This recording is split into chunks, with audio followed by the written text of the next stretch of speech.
Thank you for joining me today for 7 and 7 with Gail Lowney Alofsin.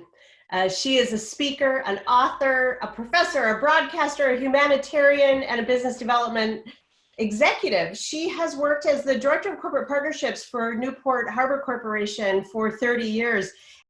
I must say that beautiful magenta cape that you're wearing is very well deserved. It serves you very well.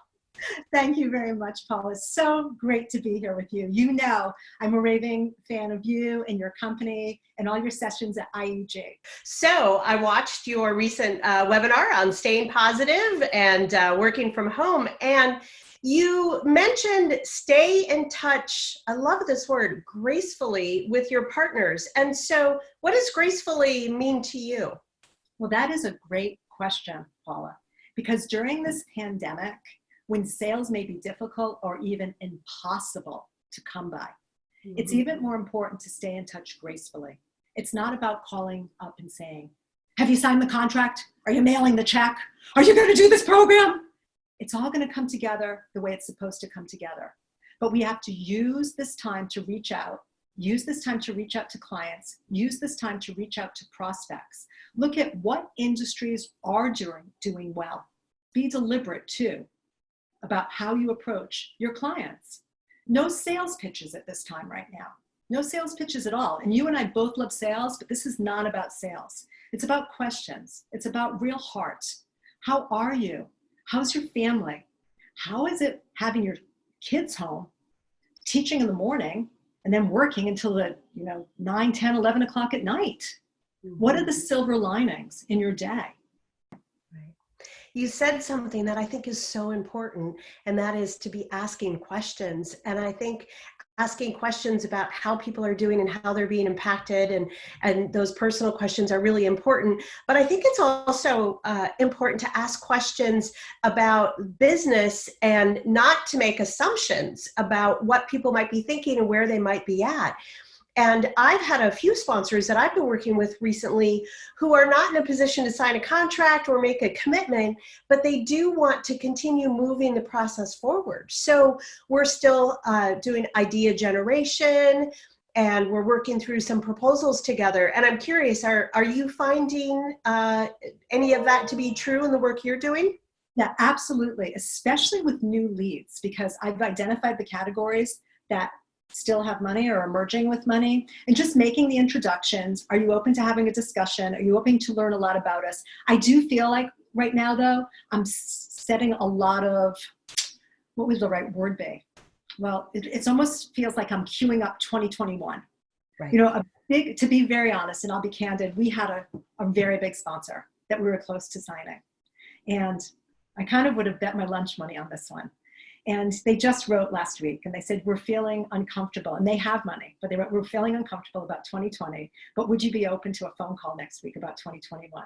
I have to say I was elated, but maybe a year ago I would have been 2021. Why don't they want to talk to me about 2020? Okay, that's real, Gail. So I know you have a personal philosophy. I think you call it your core four, right? Yes. So can you tell us what your core four are and what that means to you? Well, it's funny. I was born on April 4th, so I do everything in fours. You know how people do things in threes. You're supposed that's the universal model. Yes. But I do everything in fours. And my core four is, when I work on any project, I think about reputation, relevance, relationship, and passion. Reputation. You are your company. You are your personal brand. So what is the word about, what is the word on the street about you, your event, your property? Mm-hmm. Your relevance.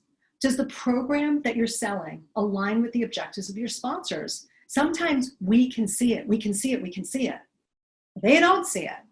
I honestly think, though, if you can get into that office sometimes, you can help them see it. But does it align? And does it align with the audience? And what's in it for your sponsor to work with you?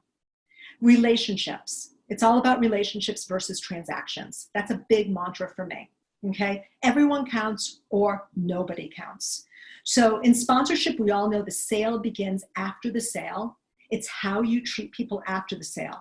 Oh, well, I'm too busy to follow up on that email, that text, their question. Okay, no. Busy is not a contest. Pick up the phone, answer people's questions. I'm finding during the pandemic, a lot more people are picking up the phone, which is encouraging, because we'll send this big long email that takes 20 minutes. Just pick up the phone and answer somebody's question. Leave them a voicemail.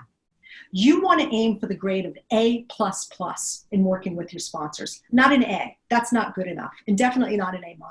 You want an A++, because we know that sponsors who you do a good job with are going to come back.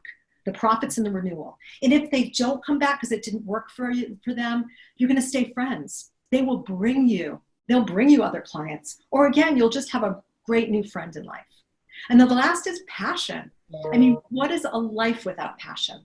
I'm so passionate about things in my life: family, faith, friendships, exercise. We're so lucky that during this pandemic, we can go outside and walk. You are known for cultivating strong relationships with your sponsors. And I would love to know, how do you promote them and advocate for them in ways outside of the contract? Well, it's probably me personally. We talked a little bit about seize the moment. So last year, our video sponsor, we have a video sponsor, he said, Gail, I have this great idea for you. And he said, why don't we do these vignettes called Seize the Moment, SEAS, Seize the Moment. And it's a 1-minute vignette that features the sponsor just enjoying their life. So we've got Jay from Helly Hansen. He's the owner of the Helly Hansen stores here, riding his bicycle around Ocean Drive, playing ball with his dog, just talking about performance outerwear, really organic. We have Branya from Fisher's Island Lemonade, and she's talking about how she put together Fisher's Island Lemonade at her parents' bar on Fisher's Island when she was a bartender there one summer. She was kind of merging lemonade and vodka, and it all came together. So it's really, really nice vignettes. The other thing I personally do is, because I teach at 2 universities, I am the sampling woman. So every week in class, they either have new waters, new iced teas, new, Kind bars, King Arthur flour, chocolate chip cookies. I'm sampling all the time, and the same at my speaking engagements. I'm sampling as much as I can. Yeah, that's really wonderful. So I have a final question for you. Given that this is 7 and 7, would love to hear what you believe are the 7 most important things that events will need to do differently in the future. Okay, well, I'll start with those core 4. We have to make sure we maintain our reputation, that we are relevant to our sponsors, that we maintain excellent relationships, and we deliver it with passion. So we've got those 4. The next is embroider in, like we talked about, the community. Embroider in the community as much as you can. Involve a silent auction, a raffle, something, partial ticket sales, something in your event that's going to help benefit your community as well.